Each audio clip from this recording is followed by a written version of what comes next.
Bonjour et bienvenue à la séance webcast 2021 du mois de juillet. Je m'appelle Jimena Sáez et je suis la modératrice de la communauté Cisco en français.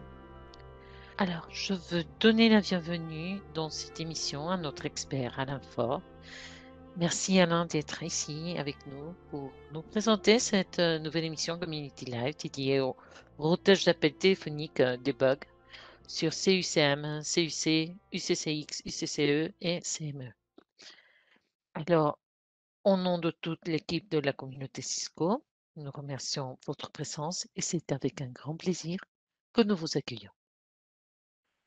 Alors, les nouveaux et prochains événements, sachez qu'on a démarré hier. Cette semaine, alors, nous avons inauguré une foire aux questions au sujet des réseaux sans fil sur Wireless LAN Controllers et Wi-Fi 6 en détail. Alors, ce forum sera animé par Nicolas Darchin. Nicolas est un de nos meilleurs experts en wireless du Centre d'assistance technique en Europe. Il est aussi basé à Bruxelles et bon, vous pouvez soumettre vos questions dès maintenant sur le forum.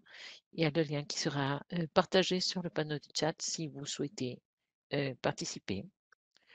Pour la communauté, ben, lorsque vous complimentez nos contributeurs ou lorsque vous acceptez des solutions à vos questions, vous faites grandir la communauté. Alors, ces simples gestes permettront non seulement d'identifier les contenus dans nos moteurs de recherche, tout en aidant les autres membres, mais aussi à repérer les meilleurs contenus. Et puis, les Spotlight Awards, ce sont des prix qui ont été conçus pour encourager tous les membres à participer en posant des questions ou en répondant aux autres utilisateurs.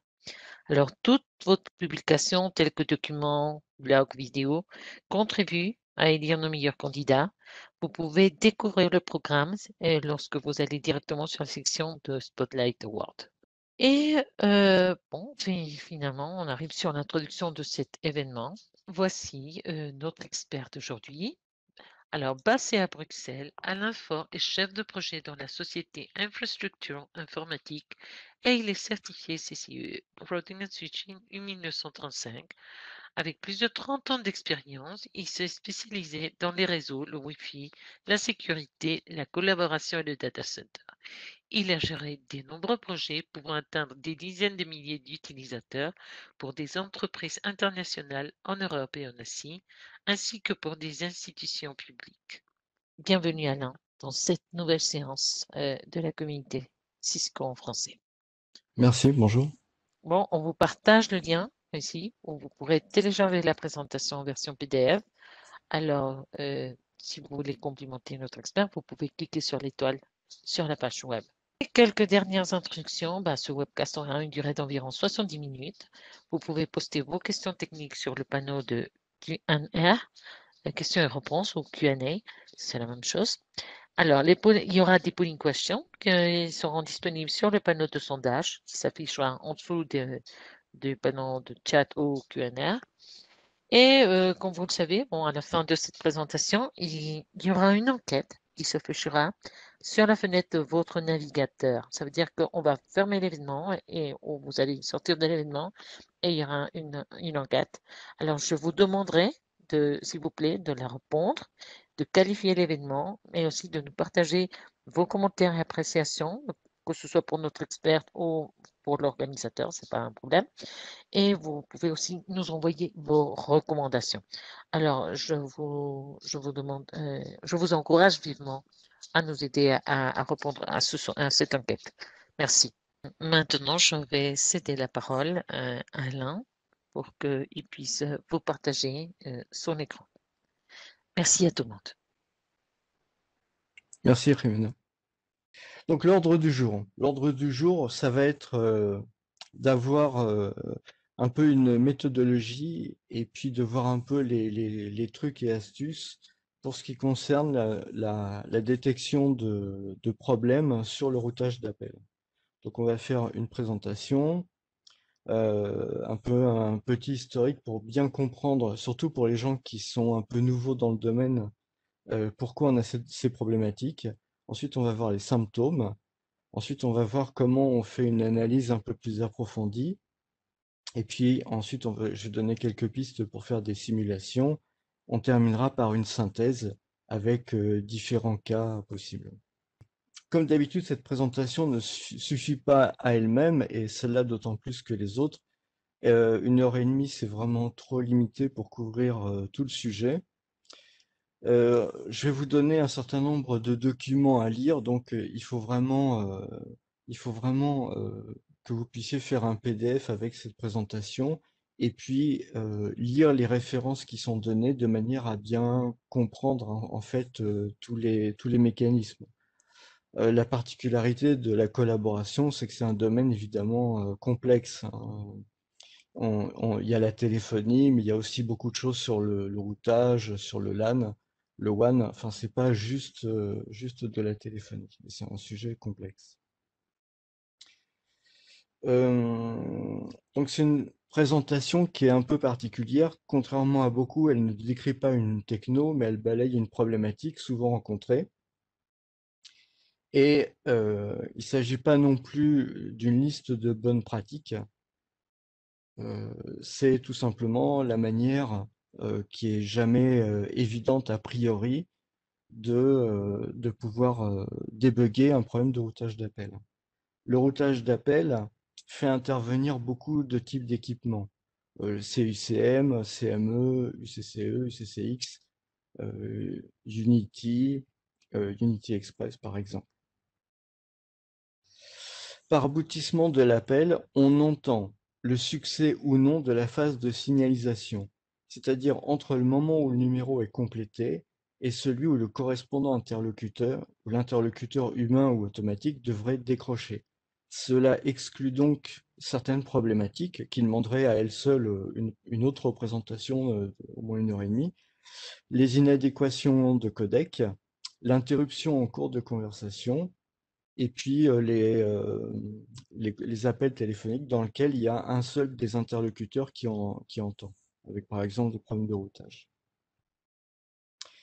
Donc il s'agit de proposer une méthodologie utilisable sur beaucoup de types d'équipements pour aider à la résolution.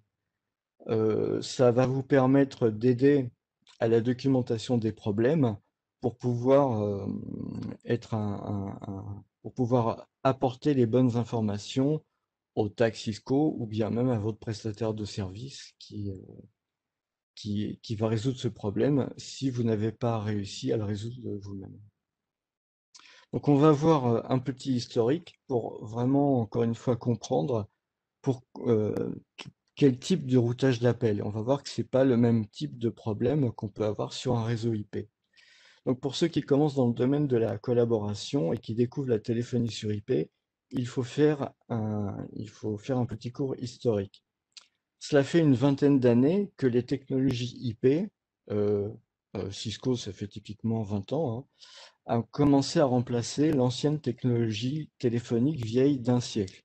Vous pouvez voir sur l'image sur la droite, les demoiselles du téléphone, donc vous pouvez lire la page sur Wiki.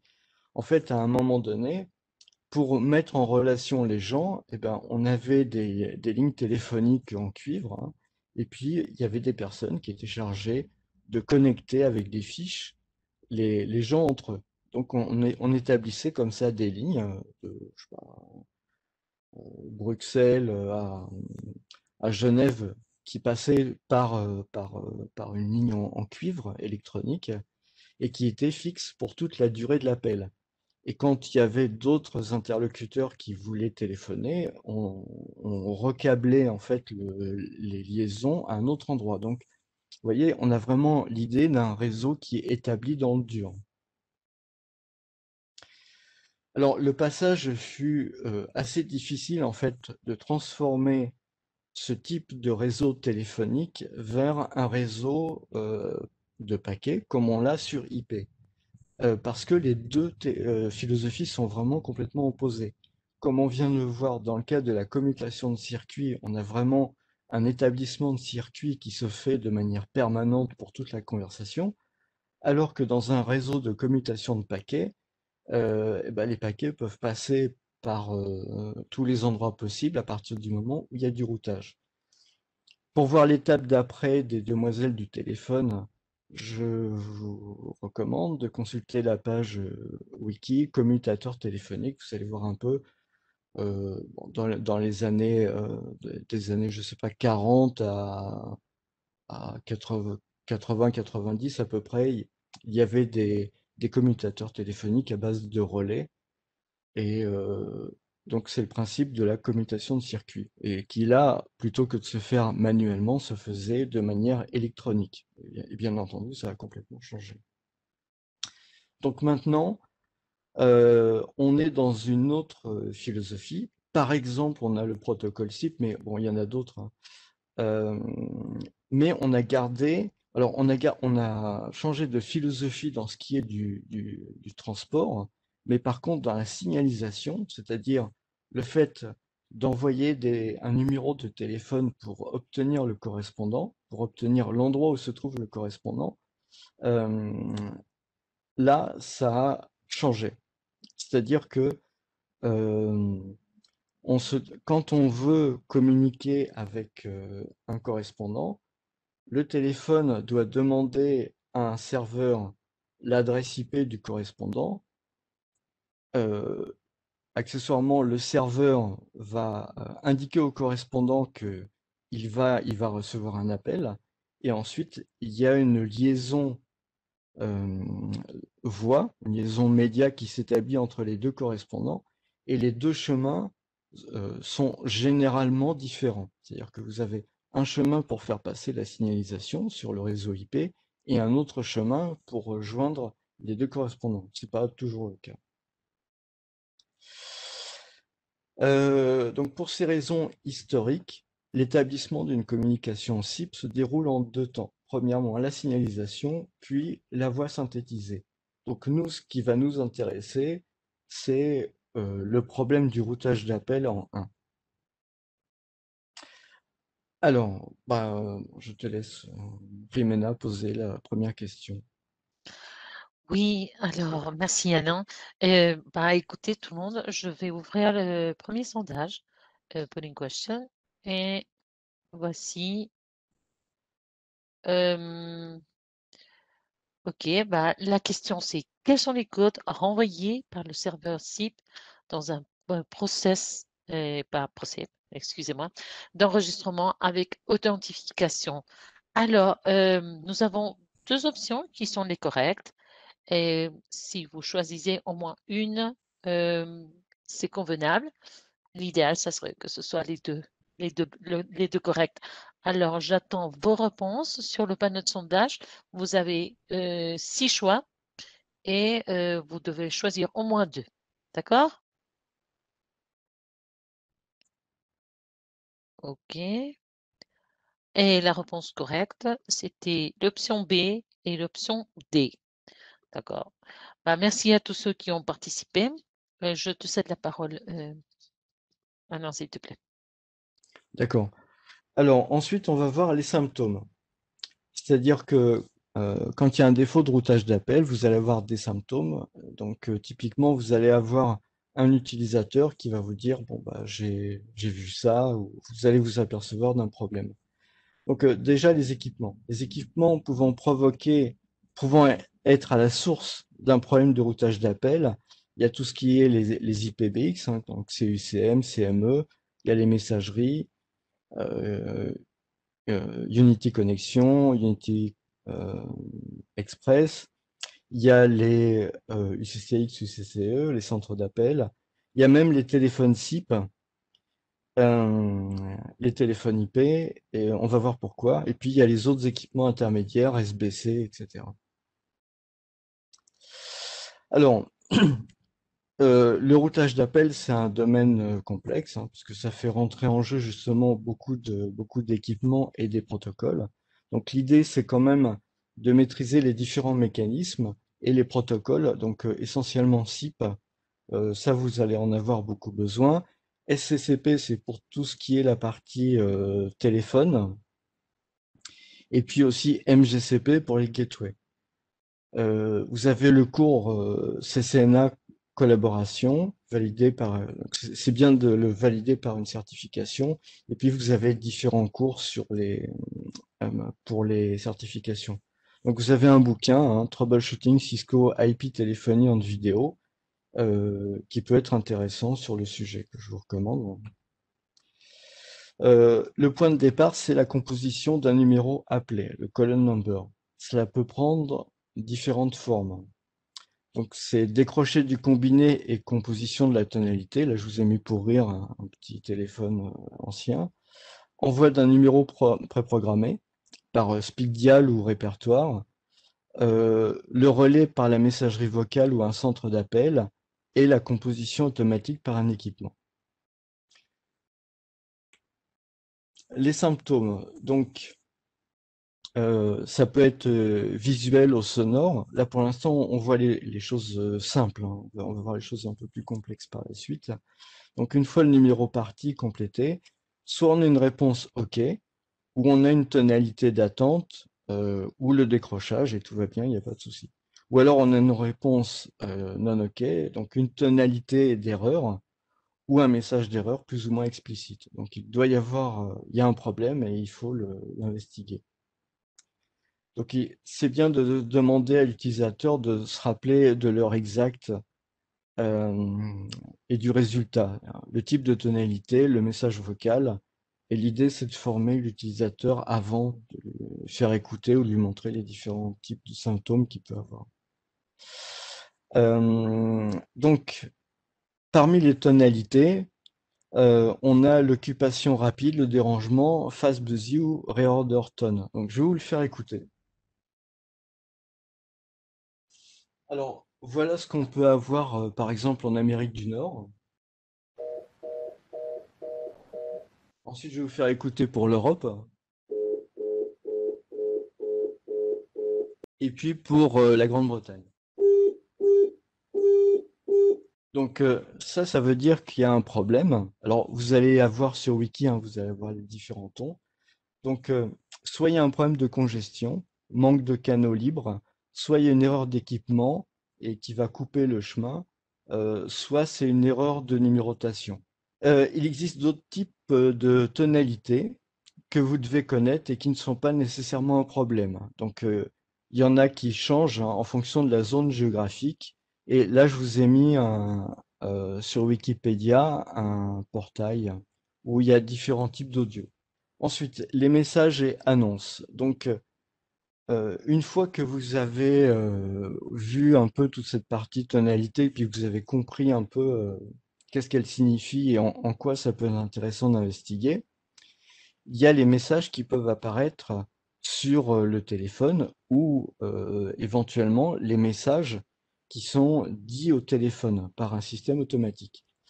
Donc il est possible d'avoir les messages de texte sur l'écran d'IPphone ou alors des messages audio. C'est ce qu'on appelle l'annonciator sur un CUCM. Pour avoir les annonces, il faut que ça soit configuré. Et cela vaut le coup parce que les annonces, on peut les retenir plus facilement que le texte sur l'écran. Petit détail de configuration, quand vous mettez en place le call manager, le CUCM, vous avez un service qui s'appelle Annonciator. Donc pour le configurer, il faut deux choses. D'une part, qu'il soit configuré. Donc vous allez là, vous voyez sur l'image dans Annonciator configuration, vous avez un certain nombre de paramètres à remplir. Et puis il doit être présent dans le Media Resource Group et dans le Device Pool. Donc ça, c'est pour la partie configuration du CUCM. Mais vous devez aussi activer le service Cisco IP Voice Media Streaming Application. Les traces. Donc jusqu'à maintenant, on a vu des choses relativement simples et maintenant, ça se complique un peu. Donc il existe différents moyens pour conserver le résultat d'un appel ayant échoué. Il y a les logs d'appel, tous les PBX en ont depuis très longtemps, puisque généralement, c'est ce qui a servi à faire la facturation. Hein. Pour chaque appel, on va facturer le client, donc c'est à ça que ça sert. Et puis, il y a toutes les traces protocolaires avec les traces SIP. Pour ça, c'est important, encore une fois, de bien mettre en place le temps, donc par exemple des serveurs NTP, et puis des noms d'équipements faciles à reconnaître. Tout d'abord, pour commencer, les logs d'appel. Dans la plupart des systèmes de téléphonie, il y a un mécanisme de log Donc, pour le CUCM, on a les CDR et les CMR. CDR, c'est Call Detail Records. Il y a l'information sur chaque appel passé par le CUCM et le Call Management Record, pardon. Ça, c'est plus pour gérer la qualité des appels. Dans la configuration des paramètres système du CUCM, vous avez deux lignes qui correspondent à ça, hein. CDR Enable Flag et puis CDR Log Call with Zero Duration Flag. Et il faut mettre ces deux valeurs à True.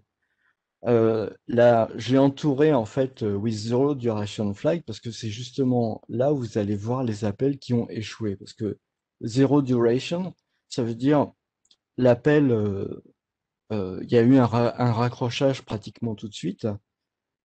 Ça, on pense entre parenthèses à des problèmes de codec, hein.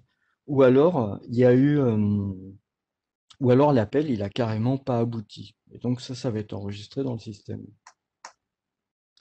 Et puis, il y a les traces protocolaires, donc les traces SIP, hein. On va voir plus tard comment on recueille ces traces dans les différents équipements. Sur le CUCM, on va avoir un outil pour ça et puis des commandes debug, par exemple sur le Call Manager Express. Il existe le même type d'option pour les autres protocoles. Skinny, SCCP, je rappelle, c'est le protocole qui permet le dialogue entre le CUCM et un IP-phone Cisco, par exemple. On a le choix, en fait, soit SIP, soit SCCP. MGCP, c'est plutôt, et puis H323, c'est plutôt les gateways. Ah ben voilà, une autre polling question. Donc c'est pour toi, Rimena. Oui, je suis là. J'étais en train de répondre à Sen. OK.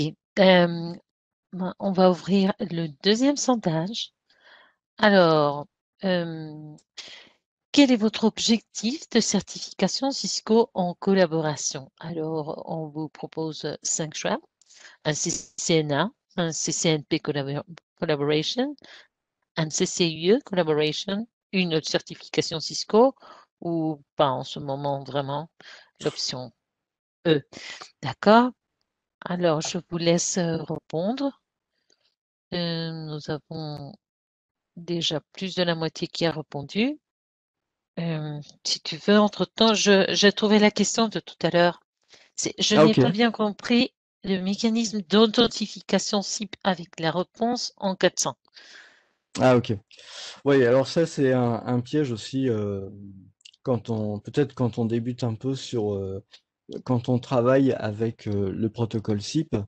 En fait, il y a disons qu'il y a deux façons d'adresser un serveur SIP, soit de manière non authentifiée, soit de manière authentifiée. Donc généralement, de manière non authentifiée, ce qui se passe, c'est qu'on fait une requête sur le serveur et on reçoit une réponse 200 OK pour dire OK, tout va bien, t'es connecté. Mais s'il y a une authentification, en fait, le serveur, dans son premier message de réponse, va renvoyer 400, alors 401 ou 407, hein, c'était l'idée du sondage de tout à l'heure d'ailleurs. OK? Donc il renvoie une réponse 401 ou 407 pour signifier au client, bah écoute, je suis pas d'accord parce qu'en fait, il faut que tu t'authentifies. Donc à ce moment-là, le client il doit renvoyer ses credentials, ça veut dire user mot de passe, vers le serveur SIP.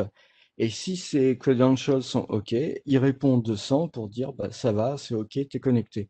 Donc, ce qui apparaît a priori comme une erreur sur le premier retour de message, c'est en fait, ça fait juste en fait partie du protocole d'authentification d'un enregistrement sur site. Voilà, c'est la réponse. OK, impeccable. Bah, merci beaucoup. Ah, bah, je te De rien. donne les résultats du sondage. Alors, Mhm. je ne sais pas si tu peux les voir affichés. Alors, disons 18% cherchent un CCNP et disons que 25% en ce moment, ils ne cherchent aucune certification, 15% un CCNA et juste 5% un CCIE. Mmh. D'accord? Ouais, moi je vous invite vraiment beaucoup à partager un peu vos questions. C'est-à-dire si vous préparez des certifications Cisco, hein, CCNA, CCNP, CCIE, venez sur le forum technique, posez des questions, échangez, essayez de répondre aussi. C'est vraiment une très bonne façon de préparer ces certifications. Alors, ensuite, l'analyse. Donc, on a vu un peu le contexte, hein. C'est-à-dire qu'on a vu la différence qu'il y a entre l'établissement d'un circuit voix et puis d'un circuit sur des paquets IP. On a vu un peu les symptômes qui arrivaient et qui pouvaient arriver. Et maintenant, on va aller un peu plus en profondeur pour analyser les différents symptômes. Donc, on va aller du plus simple au plus complexe. Donc, pour faire une analyse, il faut avoir préparé les moyens, il faut avoir préparé les moyens de faire un recueil. Donc ça veut dire les symptômes à l'appel, tonalité, message vocal, ça va être de former l'utilisateur, de bien comprendre, qu'il sache bien de quoi il retourne. Euh, le niveau 2, c'est l'analyse plus complexe, l'analyse des logs, c'est dépendant de l'équipement, dépendant des protocoles, SIP, MGCP, etc. Donc là, c'est plus complexe. Et j'insiste encore une fois sur la nécessité de configurer absolument le NTP et les time zones sur tous les équipements. Il faut que vous ayez l'horaire exact absolument partout, parce que surtout si vous travaillez dans des entreprises qui sont un peu étendues à l'international, vous avez vite fait d'avoir un bureau central, je sais pas, par exemple au Canada, et puis vous avez une branche en Suisse, et puis une autre branche au Japon ou en Chine. Et donc vous allez jouer sur les différentes time zones. Et donc vous avez besoin vraiment d'un temps exact, heure, minute, seconde, euh, pour pouvoir bien faire la liaison en cas de problème. C'est-à-dire qu'en cas de problème de routage d'appel, il faut peut-être que vous regardiez ce qui se passe au niveau du headquarters et puis aussi au niveau des branches. Et là, il faut que vous ayez bien la correspondance du temps. Donc c'est vraiment vital d'avoir les serveurs NTP et les time zones de bien positionner avec les changements horaires, heure d'été, heure d'hiver. Alors, la tonalité d'occupation. Donc, la tonalité d'occupation, vous en avez des exemples, hein, ça change en fonction des pays d'ailleurs.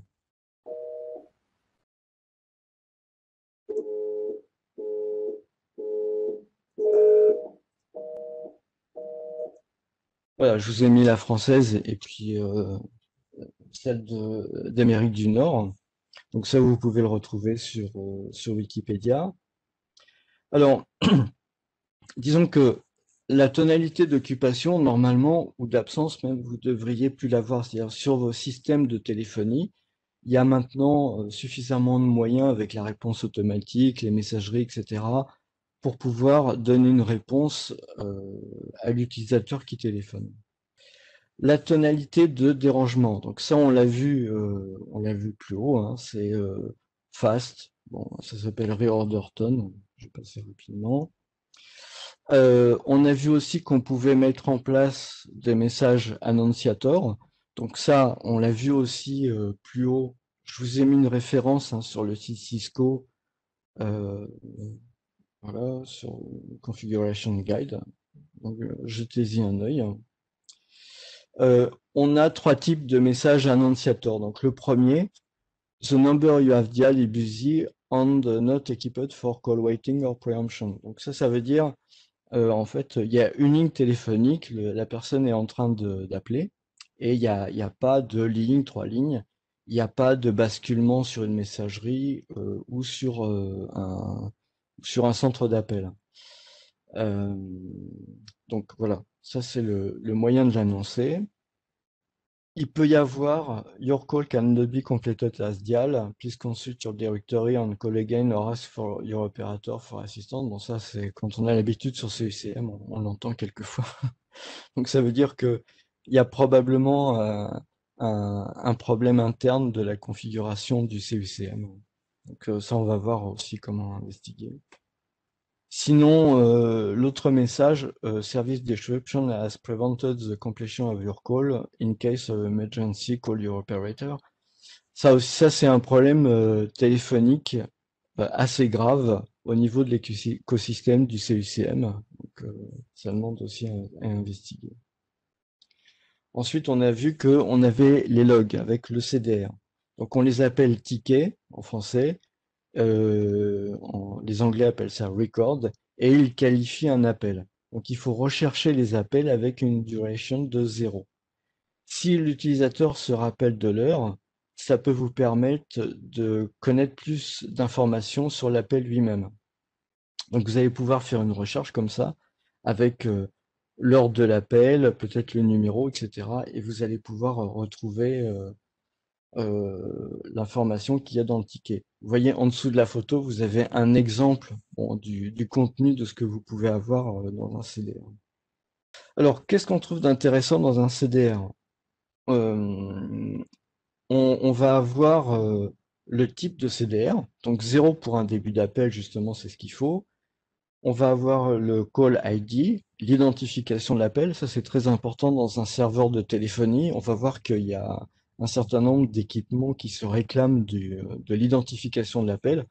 On n'utilise pas l'heure, l'appelant, l'appelé, il y a un numéro particulier. Sur un CUCM, on va avoir le node ID, c'est-à-dire que quand on est sur un cluster, par exemple, on va avoir des subscribers et peut-être on va avoir le subscriber numéro 3 qui va générer cet appel. Donc, c'est ce qu'on va trouver là-dedans. Origin IP address, donc le téléphone IP d'origine ou la gateway qui est à l'origine de l'appel. Ensuite, très important, on va avoir la cause. Donc la cause de l'échec d'appel. Donc ça, c'est ce qu'il va falloir investiguer pour en savoir un peu plus sur ce qui se passe. À la fin, on a aussi RSVP. Donc si vous avez mis en place du CAC, alors le CAC, qu'est-ce que c'est? Le CAC, ça vous permet de donner l'autorisation d'appel. Par exemple, si vous êtes sur des lignes où il n'y a pas beaucoup de bandes passantes, je donne un exemple un peu bête, hein, mais on va dire par exemple, on est sur une ligne où vous n'avez le droit que de faire transiter 256 kilooctets. Si vous mettez 128, vous aurez le droit à 2 à 128. Et au-delà de 2, en fait, vous pourrez plus faire d'appel. Donc voilà, ça c'est un peu, c'est aussi ce que prend en charge RSVP et donc vous pouvez savoir à ce moment-là que sur telle liaison, en fait, l'appel n'a pas abouti parce qu'il n'y avait pas suffisamment de bande passante. Alors toujours sur les CDR, donc vous pouvez vous reporter au chapitre que je vous ai indiqué, hein, Administration Guide, et puis vous avez quelque chose c'est notable en français. Là, vous avez en français, c'est canadien, qui va vous parler aussi de comment configurer des CDR sur le Call Manager. Donc, faut prendre ça un peu comme des exemples, hein, parce que, vous voyez, les versions, c'est 11.5. Dernièrement, on était à 12.5, on est passé à 14, mais c'est quand même intéressant de pouvoir lire ce qu'il y a là-dessus. Alors, quelques causes intéressantes. Donc, on voit que 2 ou 3, c'est pas de route vers la destination, 17, c'est occupé, 21, appel rejeté, 22, le numéro a changé, 27, la destination est hors service, 34, pas de circuit dispo. Manque de canne, par exemple, c'est un manque de canaux sur une gateway de sortie vers l'opérateur téléphonique. Là encore, rapportez-vous au chapitre que je vous indique ici. Donc c'est l'administration de guide pour les CDR. C'est important que vous alliez lire tout ça parce que on est vraiment très limité en temps. Donc j'ai pas la possibilité de vous donner toutes ces informations. Par contre, si vous pouvez reprendre la présentation après et relire plus au calme les différents chapitres, bon malheureusement, effectivement, dans la plupart des cas, c'est de l'anglais. À ce moment-là, ça va vraiment vous aider à bien pouvoir checker les problèmes. Les SIP. Donc une fois qu'on a vu CDR, qui est plutôt des logs, on va dire, entre guillemets, métiers sur les CUCM, eh ben, vous avez les logs SIP avec le protocole SIP. Et vous pouvez très bien coupler ça effectivement avec la lecture des tickets CDR. À partir du moment, encore une fois, où le temps est bien correct sur les équipements, vous pouvez faire la liaison entre les deux. Dans les messages SIP, vous avez une partie cause sur le résultat. Donc, je vous ai mis la liste des causes. Vous avez une liste des codes de réponse possibles. Donc ça, c'est bien de pouvoir retrouver rapidement pour pouvoir investiguer vite le problème. Mais je vous donne quand même un peu des messages qui sont assez explicites. Donc 401 et 407, on l'a vu, c'est des pièges au niveau de la phase d'authentification. 500, c'est un peu, on retrouve un peu la même chose que pour les serveurs web, hein, parce que euh, l'idée un peu derrière SIP était aussi liée au serveur web. Donc un problème du système de téléphonie, du style par exemple, il est surchargé ou des choses comme ça. 600, c'est un problème global du réseau téléphonique, probablement hors de votre système ou d'un cluster de CUCM. C'est-à-dire on est sur un problème plutôt à distance, là. Et puis, vous voyez la première ligne, hein, 100, 180, 183, 200, qui se rencontrent généralement quand les appels sont OK. 301, 302, donc là, on a eu des changements de numéro de téléphone et il y a des actions correctives à mettre en place. C'est pas vraiment un échec. Bon. Par contre, on a 400XX, à part 401 et 407, et qui eux sont des échecs complets qu'il va falloir investiguer. Et encore, voir la liste des causes. Donc, bah voilà, pour le sondage numéro 3. Merci Alain. Bah, écoutez, on va ouvrir le troisième sondage et voilà, je vous demande de répondre. Alors, quelle est la signification de RTMT? Alors, c'est Real Time Monitoring Tool, Real Time Multi-Tool, Real Testing Monitoring Tool, Real Time Metering Tool ou Real Testing Multi-Tool. Je pense que c'est pas difficile. Et puis, bah, je trouvais que c'était très intéressant que d'avoir une liste avec toute la compilation. Si j'ai bien compris, le lien qu'on a partagé tout à l'heure, c'était la liste exhaustive des raisons pour lesquelles il y a des faillites éventuellement. Est-ce que tu sais si c'est Oui. complet ou pas? C'est Bah, exhaustif, disons, n'est-ce pas? c'est une bonne base de départ, à vrai dire. D'accord. Non, et c'est bien parce que je connaissais pas le document. Bon, bien sûr, moi, je suis pas spécialiste. Bien, bien entendu. Mais écoute, Ça, je l'ai pas préparé, mais moi, j'ai un bouquin que j'aime bien. mhm, Donc, il figure pas dans la présentation, mais j'ai regardé dans ma bibliothèque, là, j'ai regardé, et qui est intéressant. C'est pas Cisco, mhm, mais le livre s'appelle, je vais vous donner le titre et toutes les coordonnées comme ça, si ça vous intéresse. Donc, ça s'appelle SIP, Understanding the Session Initialization Protocol. Alors, il se mhm. trouve que j'ai la troisième édition, mais il y en a probablement eu d'autres depuis. Donc, c'est un bouquin qui est vraiment pas mal parce qu'il décrit bien les bases du protocole et vous avez aussi des listes à l'intérieur de causes, etc. Donc, moi, enfin, je crois. Mais je sais pas, oui, vous avez différentes explications. Et donc, je vous le recommande très chaudement, hein. Si vous arrivez à trouver une nouvelle édition, ça peut être sympa. Et D'accord, évidemment, il y a toute la partie troubleshooting de Cisco, hein, qui est indispensable quand on travaille sur des équipements Cisco. d'accord. Bah, laisse-moi fermer le sondage. Il n'y a plus personne qui veut y répondre. Alors, bien sûr, 64%, c'était l'option A. Euh, Alors, ok. je coupe le son, mais tu peux continuer. Merci. Alors, les outils de recueil. Donc, on a vu qu'on avait tout d'abord des symptômes simples, hein, des messages textes ou des messages vocaux. On a vu qu'on avait des logs et des traces. Et maintenant, on va voir un peu. où est-ce qu'on peut aller chercher tout ça sur l'écosystème Cisco. Ensuite, on verra la simulation et on fera une synthèse. Donc, pour le CUCM. Alors, pour le CUCM, vous avez RTMT, donc Real Time Monitoring Tool. Donc, moi, je préfère Linux pour des raisons de sécurité, hein, pour vraiment. Donc, vous pouvez le télécharger à partir du CUCM dans la partie administration. Il y a des plugins. Il faut faire une modification d'autorisation sur le fichier et après vous pouvez le lancer. Ensuite, vous suivez les écrans d'installation puis vous installez RTMT. Je vous ai mis là encore le lien vers ce sujet. Une fois qu'il était installé, vous devez configurer des traces. Pour cela, il faut aller dans le CUCM Serviceability et choisir les protocoles à capturer. Donc, vous le faites, vous avez plusieurs niveaux de debug, hein, debug trace level, donc là par exemple c'est detail.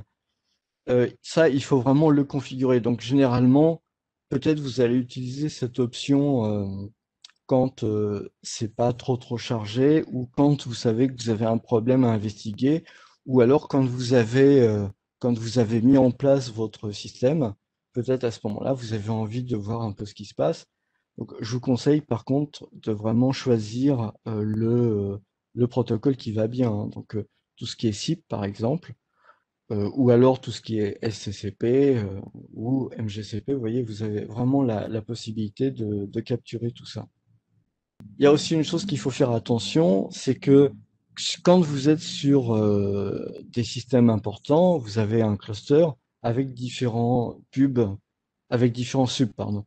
Donc, il faut bien que vous ayez coché la case All Server ou bien que vous vérifiez que tous les subs aient bien la case cochée qui va bien. Vous voyez, par exemple, là pour Cisco Call Manager et CTI Manager, on a coché All Server, donc il faut vérifier en fait que tout est bien coché. Parce que vous avez la possibilité, par exemple, de cocher la case d'un seul sub. Par exemple, le sub 5 a un problème, vous investiguez sur le sub 5. Ça, c'est possible. Mais à ce moment-là, vous aurez la trace que du sub 5. Et vous comprenez bien que si l'appel est généré par le sub 2, eh ben, vous ne verrez pas de trace. Voilà. Donc ça, c'est important à noter. Suite à la capture, vous allez récupérer un fichier. Donc, depuis la version 9, les traces sont dans un fichier SDL et c'est pareil pour les traces CTI. Donc, le CTI, c'est tout ce qui est le contrôle des applications de téléphonie. Il y a un document, en français sur le sujet. Donc, comment récupérer les traces. Alors, RTMT fonctionne aussi en temps réel. Mais bon, il faut être quand même très sélectif. C'est aussi possible de l'utiliser en temps réel pour récupérer les traces. Donc ça, c'est la façon, on va dire, élégante. Maintenant, il y a une façon plus hard. C'est de faire des captures en mode CLI. Parce que oui, sur un CUCM, vous pouvez faire des captures en mode CLI. Ça marche un peu comme Wireshark ou anciennement Etherreal, c'est-à-dire comme sur une ligne de Linux en fait. Vous voyez, la commande c'est util network capture. ETH0 c'est l'interface de réseau du CUCM. Et puis après tout ça, ça va aller dans un fichier et vous pourrez analyser le fichier. Pour ce qui concerne les CDR, donc là, je vous ai recopié en fait l'architecture de comment ça se déroule. Donc, vous voyez, vous avez en vert le publisher hein, qui centralise tout ce qui se passe sur les subscribers. Je ne fais pas le détail de ce que c'est, parce que je présuppose que ça, c'est connu, hein. Donc, sur chaque subscriber, vous avez une récolte des CDR locaux des appels qui sont passés. Tout ça, c'est envoyé vers le publisher et le publisher ensuite va répertorier les tickets vers les billing receptions. En fait, c'est vers la facturation parce que les CDR, essentiellement, ça sert au départ à faire de la facturation, même si nous, on s'en sert pour faire du débugage. Donc ça, on a vu, hein, configuration, il faut pas placer dans le système tout ce qui est CDR à true, vrai. Et puis, donc là, vous avez un lien vers la configuration des CDM sur le Call Manager. Et après, vous avez la possibilité, donc vous allez dans CUCM Serviceability, dans les outils, Tools, de faire une recherche multicritère. Donc vous entrez vos critères de sélection et puis bah, vous pouvez comme ça rechercher les CDR qui vous intéressent et ça va vous permettre de débugger. Alors il y a une chose qu'on trouve aussi sur le site de Cisco, c'est un analyseur de log pour tout ce qui concerne la collaboration. Donc CSA, Collaboration Solutions Analyzer. Bon, c'est l'accent un peu français. Donc, je vous donne son URL. Vous pouvez voir sur l'URL et globalement, ce qu'il faut faire, bah, c'est envoyer les logs dedans et puis vous pouvez avoir des informations sur vos logs. Alors, la conclusion du recueil CUCM. Donc, en fait, c'est la pratique. C'est plutôt la pratique. Donc, on recherche la cause d'un échec d'appel. Se fait le plus souvent à l'aide de RTMT, car le numéro, l'heure et la date précis permettent d'identifier dans les logs les lignes qui montrent les messages concernant le problème. Vous allez pouvoir voir en fait dans les sites, dans le fichier CTL toutes les lignes qui correspondent au déroulement protocolaire et vous allez arriver à sélectionner la bonne. Il vous reste alors à interpréter le code d'erreur quand on est sur des protocoles SIP, MGCP, SCCP ou même H323. Donc c'est à ça que vont vous servir les tables de cause d'erreur. Il vous sera possible par la suite d'affiner ça avec un simulateur d'appel et c'est ce que nous verrons par la suite. Donc bon, on verra ça plus tard. Alors, le Call Manager Express. Donc, le CUCM tourne sur des ordinateurs et le Call Manager Express, en gros, tourne sur des routeurs. Donc là, en fait, l'approche est différente. Si on dispose de même style d'outils dans la philosophie, leur mise en œuvre et leur utilisation est complètement différente. Parce que, bien entendu, la forme CLI est ce qu'il y a de plus rapide et ce qu'il y a de plus pratique. Donc, on va utiliser, par exemple, des familles de commandes pour le protocole SIP, par exemple, debug CC-SIP. Et puis derrière, il va y avoir tout un tas d'options. Et par exemple, là, on utilise message. Donc, ça va permettre de voir à l'écran ou d'envoyer ça dans un fichier de log, les messages de SIP. On va pouvoir voir aussi le plan de numérotation. Bon, là, show dial plan number 1, 2, 3, 4, 5. On va pouvoir voir aussi le déroulement de l'appel à l'intérieur du système de téléphonie. Debug VoIP CC API in-out. Et si j'ai mis Q931, alors, je vous ai mis Q931 parce que qu'est-ce que c'est que ce truc-là, 931? Ça correspond en fait à la couche 3 OSI de tout ce qui est RNIS ou ISDN. Dans ce protocole, vous avez là aussi des causes d'échec ou de réussite d'appel. Et donc, bah, vous aurez aussi les mêmes codes qui vont être utilisés. Donc ça va vous permettre de savoir d'où vient le problème. Et puis, vous pouvez utiliser debug voice DLP. Pour en savoir plus sur debug VoIP CC API in-out, bah, je vous conseille de regarder un peu le lien que je vous ai mis ici. Pour un CUE enregistré en mode local SIP, le debug SIP convient très bien pour voir les appels arrivant sur la messagerie. Ouais. Donc, le CUE, qu'est-ce que c'est? Il n'est pas installé partout, mais ça peut être un héritage, disons, de l'infrastructure. Le CUE, c'est Unity Express, c'est en fait un module de messagerie qui s'installe dans un routeur, ou éventuellement il y a une version 9 qui est en virtualisé. C'est une petite messagerie beaucoup moins lourde que Unity Connexion et elle peut être enregistrée, ça veut dire elle peut être reliée soit à la partie téléphonie du routeur équipé de CME, soit sur un CUCM. Donc là, je parle dans le cas où cette petite messagerie est reliée avec un lien SIP, en l'occurrence sur les CUCM, eh ben, vous pouvez investiguer sur ce qui se passe sur cette liaison. Donc les CDR, vous avez un document qui va vous en parler. Donc voilà, je vous ai mis deux documents sur le sujet. Cela dit, les CDR sont surtout orientés vers H323. Donc ça, c'est plutôt tout ce qui concerne les gateways. Donc la conclusion pour le CME, donc en pratique, la recherche de la cause d'un échec d'appel se fait le plus souvent à l'aide de la commande debug. Reste alors à interpréter le code d'erreur quand on est sur des protocoles SIP, etc. Il vous sera possible par la suite d'affiner avec le simulateur d'appel que nous verrons par la suite, même, oui, même sur le Call Manager Express. Donc, Rimina, je te laisse pour le sondage, question numéro 4. D'accord.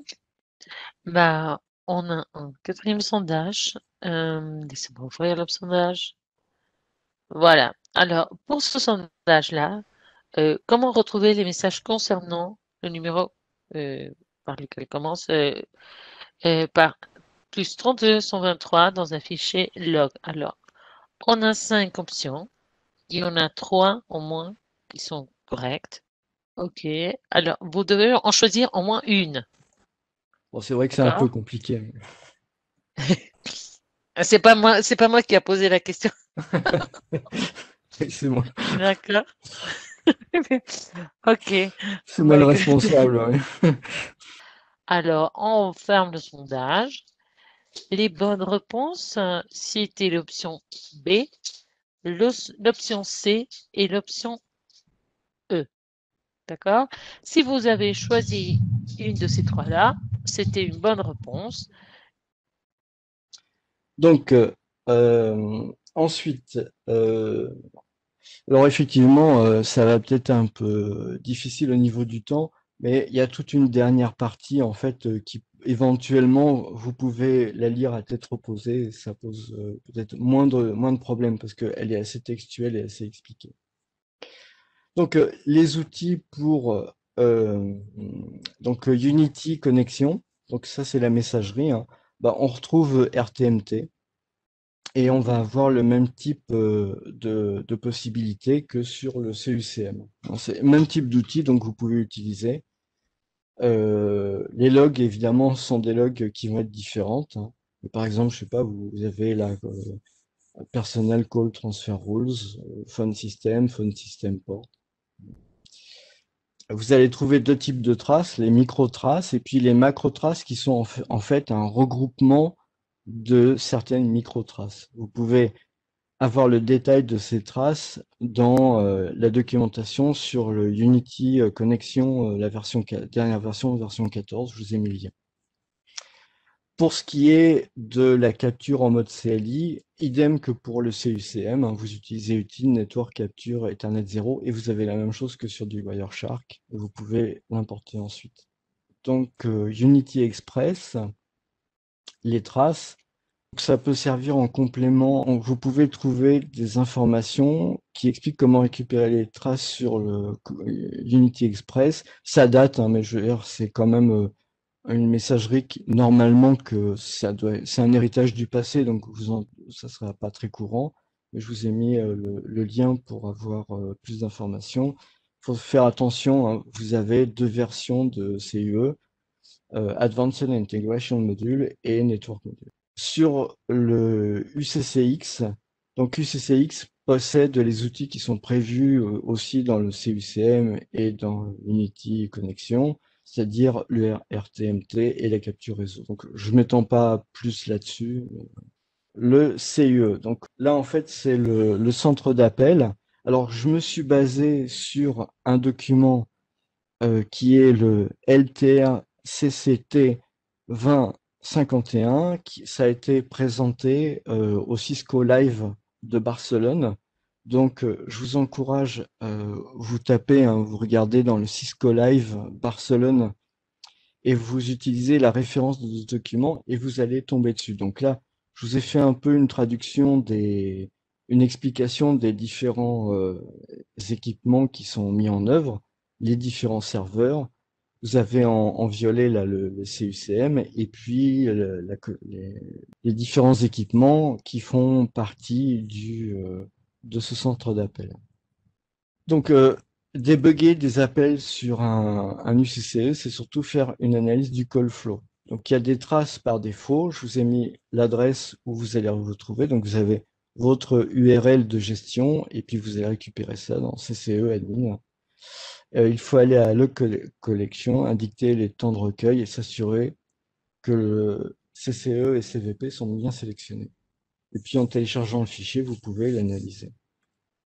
Donc là, vous avez en fait pour le premier exercice, parce que en fait le document que je vous ai suggéré, c'est un cahier d'exercice. Donc là, vous avez le principe de base, hein, encore une fois pour ceux qui abordent le domaine, qui explique. Donc là, vous avez ingress, leg. En fait, qu'est-ce que c'est? Ingress, c'est tout ce qui est entrée, et leg, ça veut dire jambe. Donc il faut savoir que dans un appel, vous avez deux jambes, deux legs. Vous avez ingress leg et egress leg.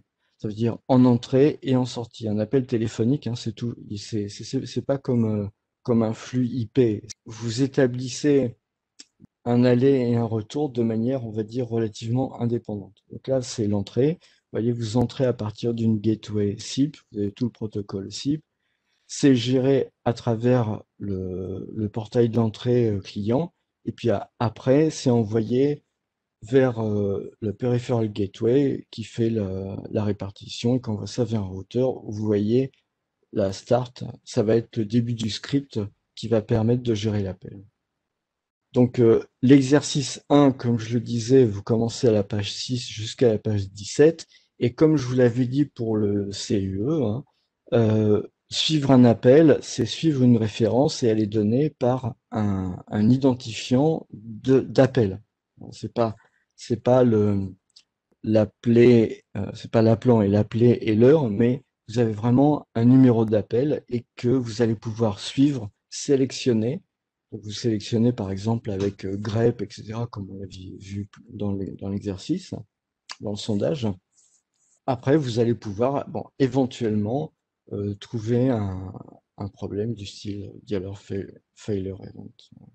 Sur les IP phones. Donc les IP phones, ce qui est intéressant, c'est que vous avez la possibilité, là aussi, de recueillir de l'information, hein. Vous avez la possibilité de recueillir l'information. Vous connaissez l'adresse IP de l'IP phone. Vous pouvez vous connecter. Donc là, je vous ai mis une petite capture sur une page web. Si vous pouvez vraiment. Vous avez, alors c'est très intéressant, hein, vous avez toutes les informations de configuration, etc., de réseau, voilà. Et puis vous avez tout un tas de logs. Vous avez des logs que je vous présente ici. Et vous allez pouvoir voir quels sont les statuts, quels ont été les problèmes de réponse, etc. Alors il faut savoir quand même que sur les téléphones non Cisco que vous pourriez avoir sur sur votre IPBX, vous avez aussi, normalement vous devez avoir ce mécanisme de log. Et là-dedans, vous pouvez vraiment aller rechercher et vous allez rechercher les causes, c'est ce qu'on a vu, hein, vous allez rechercher les causes SIP pour voir qu'est-ce qui n'a pas fonctionné. Donc, Jimena, ça c'est la question numéro 5. Oui, merci Alain. Bah, j'ouvre le dernier sondage. Comment est défini un wildcard de un caractère dans un numéro E164? Par un astérix, par un point, par un signe d'interrogation, un underscore ou trait d'union bas, ou un X. Alors, je vous laisse répondre. Écoutez, la réponse correcte, c'était le point. L'option B. Alors maintenant, donc on a vu les symptômes, on a vu comment on va analyser les symptômes, les logs et tout ça. Et puis ensuite, il y a la simulation, c'est-à-dire que la simulation, ça consiste à reproduire le problème. Alors évidemment, il faut que le problème puisse être reproductible. Mais il y a des outils. Donc on va voir deux équipements sur lesquels on peut faire la simulation. Éventuellement, il y en a d'autres, hein, évidemment. Mais bon, je vous présente les deux équipements et puis après, on verra la partie, la synthèse. Donc, pour réaliser un test d'appel, il faut utiliser sur CECM le Dialog Number Analyzer. Et pour ça, il faut que le Dialog Number Analyzer soit sélectionné. Hein. Donc, vous avez des cases à cocher. Et puis, une fois qu'il est autorisé, il faut aller dans Serviceability. Et puis, donc, bah là, vous allez pouvoir dire que c'est tel téléphone et il va composer tel numéro appelé. Et puis, il faut positionner aussi la date et l'heure. Ça aussi, ça peut avoir son importance. On verra. On verra pourquoi par la suite. Et puis, vous cliquez sur Do Analysis. Et là, il va vous sortir donc l'analysis output. Et il va vous expliquer un peu, voilà. Donc, le dialogue digit, c'est ce que j'ai composé, c'est 200. Et puis, on va passer par tel et tel, par le call flow, telle et telle partition, et voilà, vous allez avoir un certain nombre d'informations et, et, puisque vous avez de la documentation et des schémas qui vont avoir synthétisé bah, les translations de patterns, les partitions, les CSS, etc., vous allez pouvoir voir comme ça, suivre le chemin. Et si à un moment donné, bah, le chemin n'est pas correct, par exemple, si c'est pas la bonne partition, euh, eh bien, euh, ça marchera pas. Et vous saurez comme ça que euh, le chemin utilisé n'est pas le bon, c'est pas la bonne partition, c'est pas le bon CSS, c'est pas le bon translation de pattern. Donc vous allez pouvoir modifier grâce à ça la configuration.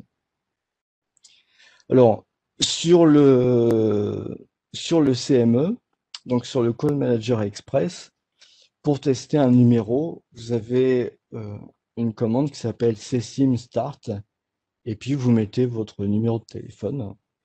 Vous avez la possibilité aussi de tester une règle de translation de numéro. Hein. Il y a dans le Call Manager Express, vous avez des règles de translation qui se mettent, qui sont configurées. Donc vous avez la possibilité aussi de les tester. Voilà.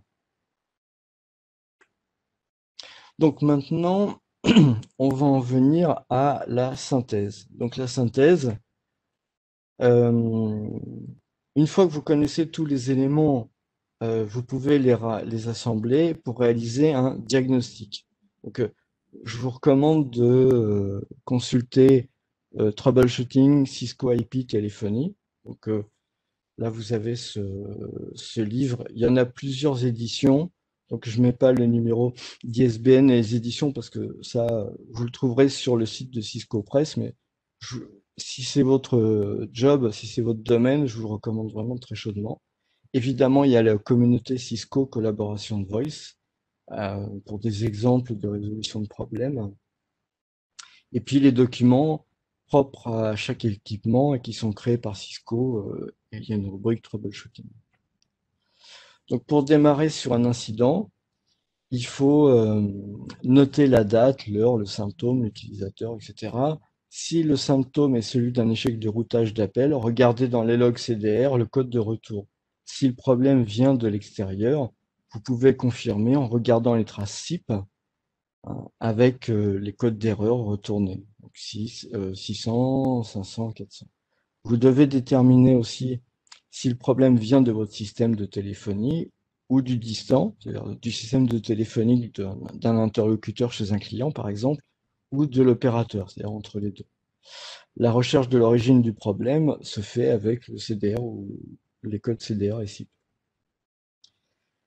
Je vous encourage aussi à visualiser une présentation que j'ai faite avec Rimena sur bah, la communauté Cisco, avoir des réponses très rapidement. Vous y trouverez des éléments pour préparer votre demande d'aide sur un incident. Je vous ai mis le lien dans la présentation. Alors, ça peut vous aider en fait à préparer une demande sur un problème pour formaliser ça au sein de votre équipe technique ou pour le TAC ou pour un prestataire extérieur ou même éventuellement s'il y a des gens qui sont dans une branche qui veulent vous poser un représentant, comment dire, un administrateur informatique local va vous poser des questions. Peut-être c'est bien d'avoir un certain formalisme, en fait. Alors, l'origine de l'incident. Donc, si ça vient du réseau de téléphonie entre vous et le destinataire, il n'y a pas grand-chose à faire. Sinon, donnez à l'opérateur ou à votre correspondant où se trouve l'appelant les éléments de log en votre possession et puis toutes les informations que vous avez pu recueillir. Ça, c'est assez évident. D'où l'intérêt d'avoir plusieurs opérateurs parallèles intermédiaires, au cas où. Évitez de tout centraliser dans un cloud, comme avec Teams, en Skype for Business, parce que vous pouvez être amené à avoir des interruptions qui vont durer très longtemps. D'ailleurs, entre parenthèses, je ne sais pas si je l'ai dit ou après, normalement, dans un système de téléphonie classique, avant la mise en place en IP, le temps de panne sur un an, ça devait être 5 heures, grand maximum, ou quelque chose comme ça. Donc, à l'époque, le temps de panne était pratiquement vraiment très très faible. Donc, l'incident d'origine l'appelait, c'est-à-dire le distant. Donc, si c'est le distant, il n'y a pas grand-chose à faire. Vous lui donnez tous les éléments, pas de problème. Si c'est dans votre système de téléphonie, donc là, on va rentrer un peu plus dans les détails. Donc, quand grâce au log et aux traces, vous avez déterminé que le problème vient de chez vous, il faut investiguer. D'abord, il faut faire comme avec un réseau classique. Vous allez du bas vers le haut, car vous devez déterminer au moment de l'appel du chemin, au moment de l'appel, quel est le chemin le plus probable que la signalisation doit emprunter. Donc, intercomposants et ressources, par exemple, ça va être le réseau, la gateway, l'IPBX et tout ce qui est interconnexion entre tout ça, le routage, et puis intra-composant et la configuration. Donc, tout ce qui est partition, CSS, configuration du trunk, configuration du DLP. Intercomposant. Est-ce que la connectivité réseau Ethernet IP est correcte? Vous vérifiez la connectivité. Est-ce que les équipements fonctionnent de manière normale? Donc CPU, taux de CPU, erreur dans les logs système. Vous vérifiez les logs et le statut du système. Est-ce que les équipements ont les ressources de téléphonie nécessaires? Nombre de canaux sur une gateway, nombre de DSP sur un transponder, nombre de lignes sur un IP phone. Vérifiez les ressources actives. Vous pouvez regarder le log SIP, puisque justement le protocole SIP est de bout en bout. Donc il peut vous apporter plus de précision et aussi des informations utiles pour valider les échanges entre IPBX, SBC, Cube et certaines gateways. Les protocoles de signalisation sont les plus pertinents pour trouver la source de ce type de problème. Donc, il faut regarder ce qui se passe avec les CCP pour les IP phones, les gateways analogiques et MGCP pour les autres types de gateways. Intra-composants et configuration. Donc, souvent pour cette phase, vous devez vous en remettre au simulateur d'appel. Extrêmement pratique, il permet de valider de manière exhaustive le passage à travers les éléments applicatifs du PBX. Les partitions utilisées permettent-elles l'appel par les bonnes CSS? Les CSS rencontrées lors de l'appel sont-elles celles qui sont pertinentes? Y a-t-il un problème d'heure ou de temps avec les CSS? Elles peuvent être valides pendant certaines heures ou pas. Les relations entre partitions CSS device pool sont-elles pertinentes? Les transformations dans le numéro d'appel ou numéro d'appelé sont-elles exactes? Le numéro d'appelé en sortie de CUCM est-il correct? L'adresse de la passerelle de sortie est-elle correcte? L'appel emprunte-t-il le bon trunk SIP? Le trunk SIP a-t-il les bons paramètres? L'appel fait-il référence à des fonctionnalités, des features? Donc c'est vraiment tous ces points qu'il va falloir checker à partir du moment où vous savez pas vraiment d'où vient le problème. Ça peut vous faire une petite checklist que vous pouvez enrichir. Il est possible que dans certaines conditions, les appels échouent sans raison. C'est-à-dire, une fois que vous avez fait tout ça, ça marche toujours pas. Dans ces cas-là, je vous recommande chaudement de relire la release note correspondant à la version et de rechercher le comportement. Alors, soyez très large dans l'acceptation de la définition. Le numéro de version, il peut changer, ça peut être d'autre que ce qui est marqué dans la release note, des solutions ou les workarounds apportés. C'est-à-dire, la cause, vous voyez une cause approchante. Il n'y a pas nécessairement écrit en toutes lettres exactement votre symptôme. Peut-être il faut procéder par analogie pour trouver le problème. Si cela n'aboutit pas, faites une recherche de bugs sur le site de Cisco et bien sûr, si tout ça échoue, un appel au TAC. Le bon timing. Un système de téléphonie est un système qui doit fonctionner sans le moindre problème. Okay, un utilisateur doit avoir une réponse rapide, sinon il n'utilisera plus. Donc vous pouvez faire des labs pour améliorer votre temps de résolution. Un ordre d'idée du timing, bon, à partir du moment où on maîtrise la configuration et la manière de résolution, donc appel enregistrement des symptômes en 3 minutes, consultation de document schéma que vous devez avoir à portée de main 3 minutes. À ce moment-là, vous communiquez à l'utilisateur, au client, le périmètre impacté, le nom d'utilisateur, etc. Et le temps que ça va durer. C'est approximatif, évidemment. Vous recherchez les CDR correspondant à l'appel échoué. Si vous avez besoin de contacter l'opérateur au distant, et puis dans ces cas-là, vous devez prévenir l'utilisateur du délai. Élaboration d'un scénario de test, 3 minutes. Appliquer le scénario de test, 5 minutes. Recherche intercomposants, donc locaux, c'est-à-dire sur votre système de téléphonie. Donc analyse SIP, CCP, MGCP, 10 minutes. Recherche intra-composants, partition, CSS, translation de pattern, Dialpir, 10 minutes. Au bout d'une demi-heure, escaladez par un appel de niveau 3 au support. Communiquez vos notes et ne restez pas scotché sur un problème. Si vous êtes le niveau 3, relisez les release notes et les bugs. Donc, tout ce que je vous ai mis là, si vous voulez, c'est vraiment, comment dire, très très approximatif. J'ai mis une demi-heure, mais peut-être que tout ça, l'ensemble, ça peut prendre 1 heure, 2 heures, 3 heures. Mais vous voyez un peu l'idée, c'est d'avoir une idée du temps que va vous prendre un peu toutes les opérations pour arriver à vous dire, bon ben voilà, j'y arrive pas, et je passe la balle au TAC ou au prestataire de service. Si vous pensez qu'il y a un problème logiciel ou matériel, escaladez au TAC. Voilà. 30 minutes, bon, encore une fois, 30 minutes, c'est un ordre de grandeur, hein, ça peut dépendre de la taille de votre système. N'oubliez pas de fournir au TAC les éléments, ou sur les forums, les éléments techniques, sans qu'on ait besoin de vous les demander, pour avoir la réponse la plus rapide possible. La version exacte des logiciels matériels, par exemple le Showtech, hein, qui vous est demandé classiquement, un schéma normalisé de l'architecture de téléphonie, le matériel, CSS, partition, translation de pattern, etc. Voilà, sondage numéro 6. Donc là, il faut que ce soit rapide, hein, peut-être Oui, bah, maximum 1 minute, c'est bon. ça aussi c'est une estimation. Bah tiens, et je l'ai pas sur la liste. Ah, c'est ok, bon, c'est pas très grave, de toute façon, c'était plus pour rire que pour détendre un peu l'atmosphère après les timings.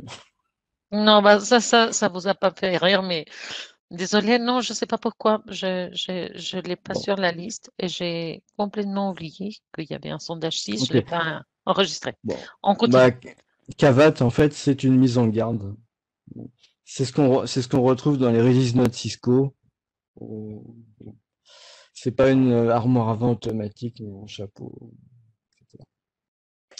Ok, donc la synthèse. Donc application. Alors maintenant, en fait, jusqu'à la fin, il n'y a plus que des applications pratiques. Donc éventuellement, on peut peut-être un peu déborder, euh, mais voilà. Donc le problème. Donc un utilisateur vous appelle en panique, il n'arrive plus à joindre son meilleur client ou sa femme. Il se rappelle de l'heure à laquelle il a téléphoné, et encore, donc à environ 15 minutes près. Donc vous commencez par faire la recherche de l'heure exacte, donc vous trouvez le CDR exact, vous connaissez le numéro de l'appelant, de l'appelé, l'heure approximative, donc tout ça, doit vous permettre de retrouver le CDR. Donc ça va vous donner le code d'aboutissement de l'appel et une première raison potentielle. Avec le CDR, vous pouvez voir que l'appel a été rejeté par votre système pour des raisons possibles. Donc, les raisons hors de votre système de téléphonie, donc dans ce cas-là, vous passez la balle. Ça peut être un problème dans les trunks SIP ou les liaisons vers les gateways. il va falloir analyser les logs SIP des équipements. Ça peut être un problème de partition ou de CSS ou de translation de pattern. Si vous soupçonnez un gros problème, si vous soupçonnez un problème de ce genre, utilisez le simulateur d'appel. Le diagnostic qu'il vous donne va grandement vous aider pour voir, en fait, il va vous dire, voilà, ça passe par telle partition, CSS, translation de pattern, etc. Donc ça va vous permettre de voir, est-ce que c'est le bon? Est-ce que ça correspond bien à ce qui a été configuré?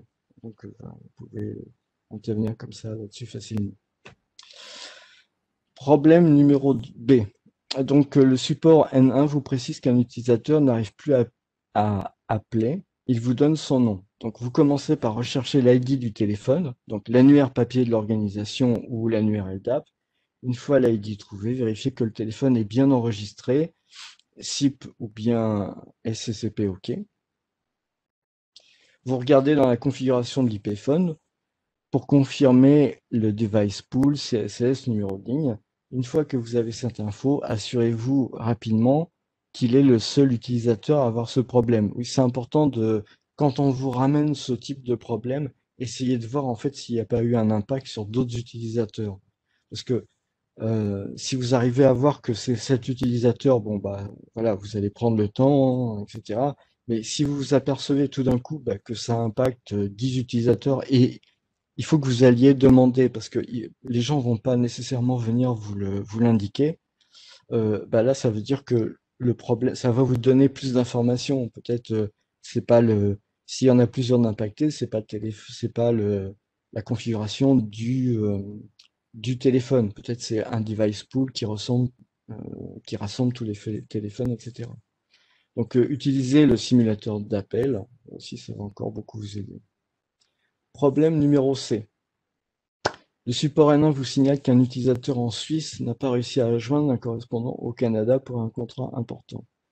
Dans ce cas, il est nécessaire de regarder dans le CDR impliqué. Par exemple, on peut penser à un problème dû au décalage horaire. Quand vous êtes dans des sociétés internationales, certains systèmes d'appel sont verrouillés pour ne pouvoir téléphoner qu'après une certaine heure. Donc, faites une analyse des partitions, CSS et des équipements impliqués pour voir s'il n'y a pas des contraintes horaires.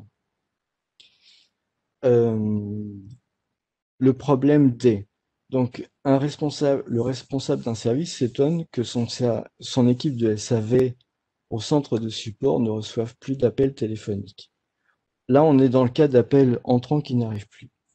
Il est éventuellement possible de trouver les traces des appels entrants échoués dans les CDR. Si ce n'est pas le cas, il faut investiguer au niveau matériel et opérateur. Commencez d'abord en interne avec l'équipe réseau. Donc, est-ce que le réseau d'accès est bien OK? Est-ce que les gateways et trunks sont bien opérationnels? À vérifier avec l'équipe réseau en charge de l'IP. Est-ce que les factures à l'opérateur ont bien été payées? C'est bête, mais des fois, c'est des choses qui peuvent être oubliées, ça arrive. Demandez à l'opérateur si les appels arrivent bien et s'il n'y a pas eu de changement récent. Ça aussi, ça arrive, pas souvent, mais ça arrive quand même. Il y a pu y avoir des changements au niveau du nombre de canaux, des numéros de SDA, des choses comme ça. Donc ça, il faut être vigilant sur cet aspect-là. Un autre problème E, puis c'est le dernier, hein, donc je pense qu'on a le temps de terminer avec ça. Les appels arrivent de manière erratique sur des IP-phones et, euh, et les utilisateurs, de temps en temps, n'arrivent pas à passer des appels. Donc là, on n'est pas dans le cadre d'une problématique où les appels n'arrivent pas à cause d'erreurs de configuration, des choses comme ça, ou ce type de problème. On est dans un cadre vraiment aléatoire. À partir du moment où le routage d'appel est en mode erratique ou aléatoire, vous pouvez soupçonner autre chose qu'un problème de configuration. Dans cette situation, le simulateur vous sert à rien, puisque par définition, on n'est pas sur un problème reproductible. Qui dit problème erratique dit conditions variables sur la chaîne d'équipement qui supporte les appels. C'est un problème qui est très grave, hein. Et quand vous avez ça, c'est vraiment un gros... Même si ça arrive qu'à un utilisateur, c'est un problème qu'il faut vraiment investiguer et résoudre, il est grave. L'ensemble des utilisateurs est probablement impacté ou le sera, ou des ensembles de groupes d'utilisateurs, par exemple. La remise en route peut impacter encore plus l'état du système. Vous devez analyser dans l'ordre l'état de chaque composant de l'écosystème. Donc, sur ce type de problème, vous pouvez pas vous contenter, par exemple, de resetter un équipement. Il faut vraiment voir parce que si vous resettez un équipement, peut-être vous risquez de perdre pendant longtemps des téléphones et ils pourront plus téléphoner du tout.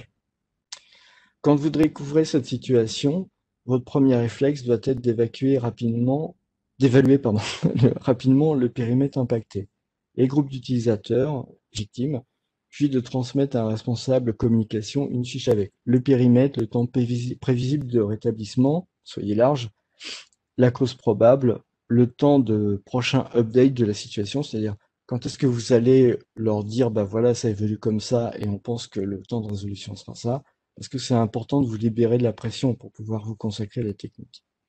Ensuite, il faut que vous ayez des priorités. Il est de bon goût de les avoir définies avant. Vérifier que les services indispensables fonctionnent.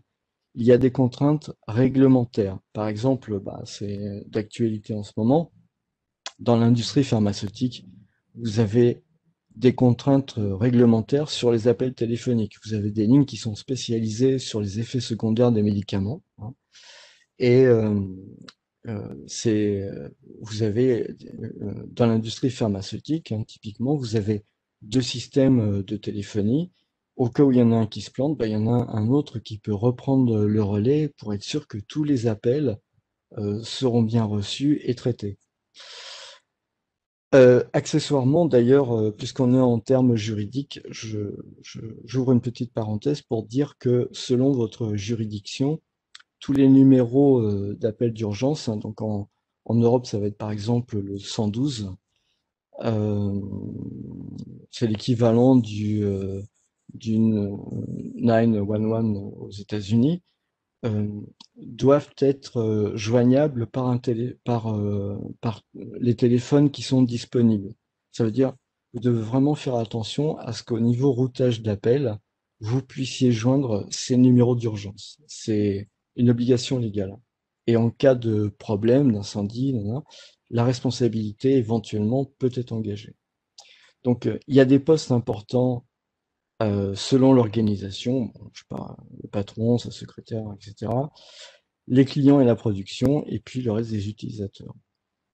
La chaîne des équipements par où passent les appels doit être inspectée. Donc le cœur de IPBX, le CECM, les clusters, ça peut être éventuellement un sub qui a un taux de CPU trop élevé ou qui a un autre problème, mais ça peut être aussi les routeurs, support de service, un transcodeur, un pont de conférence qui a un problème. Ça peut être aussi le gateway, euh, un SBC, c'est pour faire de la translation SIP, comme le cube, le SIP trunk. Donc, il faut vérifier est-ce qu'ils sont bien on, parce que c'est bête, hein, mais s'ils sont éteints, ça peut être un problème. Le taux de CPU, la mémoire virtuelle et les autres valeurs. Pour ça, vous avez par exemple le RTMT, par exemple. Attention à ne pas redémarrer, oui, ou à provoquer des recettes en pleine période de production sans évaluer le temps de remontée complet. Les utilisateurs peuvent se retrouver très impactés pendant de longues périodes, hein, une minute ou dizaines de minutes. Les gros pièges, donc là on a terminé, hein, j'ai encore 2 slides. Les téléphones SIP avec plan de routage et filtre modification SIP. Dans ce cas, la modification des numéros ne se fait pas que dans le CUCM. Donc, même si vous configurez avec le CUCM des modifications SIP, hein, qui vont être téléchargées dans le téléphone, faites attention parce que quand vous avez des téléphones qui sont pas Cisco, vous avez la possibilité de configurer des filtres et des modifications SIP du plan de routage. Donc, il faut en tenir compte. Ça compte dans le debug. Dans le même ordre d'idée, attention aux manipulations des numéros transformation dans les trunks et équipements SIP. Bon, c'est valable dès l'instant où vous faites des manipulations de numéros. Faites attention aussi à la mauvaise synchronisation d'un cluster. Genre un subscriber qui est pas à jour avec une mauvaise configuration. Enfin, il faut que vous gardiez tous ces risques à l'esprit. Ou alors des gateways ou cubes dans lesquels on n'a pas fait write-men. C'est le classique sur des routeurs. Gardé et qui a été allumé et éteint. hein, ou éteint et allumé plutôt. Garder à l'esprit les besoins en ressources, donc CPU, canaux voix, bande passante, CAC, RSVP, qui peuvent être limitants en cas de congestion. L'aptitude de l'opérateur à être rigoureux. Ça aussi, ça doit être un problème récurrent. Vérifier et valider par des tests les modifications du plan de numérotation. Tester absolument toutes les variations du plan de num. Local, national, international et tous les numéros particuliers. Et en particulier les numéros d'urgence, les 30, les 08, etc. Attention aux appels qui bouclent, ça peut arriver, hein. Vous pouvez avoir des appels qui vont boucler à l'intérieur du système, qui vont occuper des canaux, des choses comme ça. Euh, le bon fonctionnement des numéros d'urgence, c'est une contrainte juridique, ça je vous ai dit. Alors, c'est pour moi, il devrait être joignable sans code de sortie préalable, ou avec les deux. C'est-à-dire, il faut que vous puissiez faire, par exemple, 0112 ou 9112 ou 112 tout court. Mais ça veut dire quelque part que qu'il faut pas utiliser des numéros qui commencent par 0 ou par 9 ou par 1 en interne. Vous voyez? Donc, il y a un petit truc à voir. Et puis il y a les contraintes juridiques. Par exemple, en Inde, le TO, ça veut dire pouvoir passer par le réseau IP parce que ça coûte moins cher et interdit. Vous voyez, bon, il y a aussi la téléphonie, c'est quand même un domaine ancien, hein, qui date d'il y a plus d'un siècle. Il y a des contraintes juridiques, même sur les aspects techniques, qui peuvent être assez contraignants. Ah ben non, c'est pas le dernier. Donc, astuce recherche, une fois extrait les fichiers de log ou de messages, vous devez faire des recherches pour retrouver l'information qui vous intéresse. Donc, essayez plusieurs méthodes. Moi, j'aime bien le scripting shell sous Linux, hein. Vous avez un éditeur sous Linux qui s'appelle Genie, par exemple pour Linux Mint. Donc, vous avez la possibilité d'utiliser les expressions régulières. C'est important les expressions régulières pour pouvoir scanner un fichier rapidement. Vous utilisez, bon, Cell, c'est un éditeur en ligne, donc pas vraiment, mais vous avez Awk, grep et Linux Shell, hein. Et puis voilà, c'est terminé voilà, pour cette Merci présentation. Alain. Alors, je reprends la main sur la présentation. Alors, juste pour vous rappeler, bon, merci Alain d'avoir partagé toutes ces connaissances. Je pense qu'on n'aura plus le temps pour avoir des questions. Si vous avez des questions, vous pouvez les poser maintenant sur le panneau de Q&A. Sinon, on ouvrira ce forum-là. Alors, bon, comme pour tous les événements, nous avons un Ask Me Anything que nous mettons à votre disposition jusqu'au vendredi 16 juillet. Alors, vous avez cette semaine et la suivante. Je vais afficher une bannière sur le homepage pour que vous puissiez arriver sur le panneau de discussion. Et sinon, pour rappeler que nous avons la communauté dans d'autres langues. Alors, l'anglais, l'espagnol, le portugais, le russe, le chinois, le japonais et bientôt aussi le coréen à partir du mois d'août. Et si vous voulez regarder, vous cliquez sur le globe terrestre et comme ça, vous allez voir qu'est-ce qu'il y a dans les autres communautés. Et vous partagez aussi nos réseaux sociaux. Je vous laisse remplir le sondage qui devra apparaître sur la fenêtre de votre navigateur une fois que j'aurai clôturé la séance. Écoutez, partagez-nous vos appréciations et vos commentaires et surtout qualifiez la qualité de notre présentation. J'espère que vous avez été favorablement encouragé par cette présentation pour apprendre davantage. Et bien sûr, je remercie énormément Alain qui fait un très grand geste pour nous emmener toute cette présentation que nous avons partagée ces derniers mois. Et alors, au nom de toute l'équipe, je vais remercier Alain pour cette présentation. Merci beaucoup aussi Gabriela qui nous a soutenus tout au long de cette présentation pour les messages. Et puis, à tous nos invités, un grand merci de nous avoir accompagnés. Prenez soin de vous chers. Je vous souhaite une excellente fin de journée. Et puis, je vous laisse jusqu'à la prochaine. Allez, à bientôt. Au revoir.